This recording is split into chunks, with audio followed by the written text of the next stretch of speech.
আমি যদি কোনো কিছু করতাম অফকোর্স আমি ভয় পেতাম, আমি কিছু করিনি তাই আমি ভয় পাচ্ছি না। আমার যদি কোনো দোষ থাকে আমি প্রশাসনকে অনুরোধ জানাই তারা যাতে আমাকে গ্রেপ্তার করে যাতে আমাকে ইন্টারোগেশন করে, এবং ইন্টারোগেশন করে যদি কিছু পায় তাহলে যাতে তারা সেটি সঠিকভাবে ব্যবহার করে।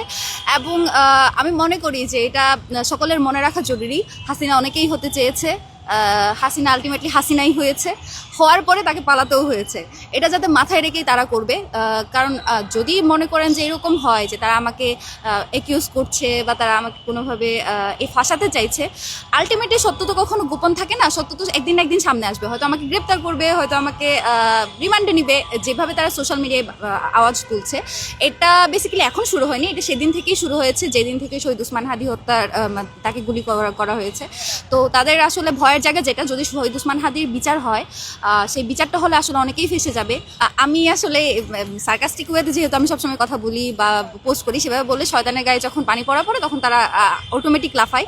ব্যাপারটাও এরকম, যাদের ধরা খাওয়ার সম্ভাবনা আছে, যখনই শহীদ ওসমান হাদি হত্যার বিচারের আওয়াজ উঠে আমরা একটা পক্ষকে দেখি তারা খুবই ইম্পালসিভ হয়ে যায়, খুবই একদম ইম্পালসিভ আচরণ করতে শুরু করে।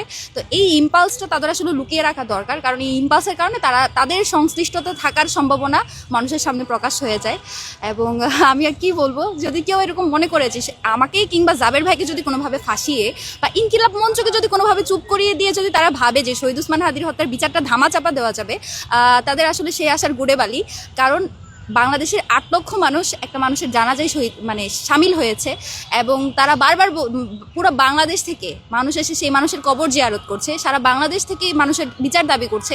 সেখানে জুমা বা জাবেরকে যদি কেউ দমিয়ে ফেলতে পারে তাহলে আসলে বিচার দমিয়ে ফেলা যাবে, এটা খুবই ভুল আইডিয়া। আমি যদি কোনো কিছু করতাম অফকোর্স আমি ভয় পেতাম, আমি কিছু করিনি তাই আমি ভয় পাচ্ছি না। ইভেন আমি একটা জিনিস খুব স্ট্রংলি বিশ্বাস করি, যদি আমাকে কোনো অত্যাচার বা জুলুমের মধ্যে দিয়েও যেতে হয় আমি এক বিন্দু পরিমাণ ভয় করি না, কারণ আমি শহীদ ওসমান হাদির সাথে দীর্ঘ 1.5 বছর কাজ করেছি, এবং তার সাথে যারা কাজ করেছে আমি মনে করি না কেউ এই জিনিসগুলোকে ভয় পায়, অন্তত যতক্ষণ এটা মিথ্যা। যদি এটা সত্য হতো আমি আসলেই ভয় পেতাম, কিন্তু যেহেতু সত্য না, আমি ভয় পাচ্ছি না।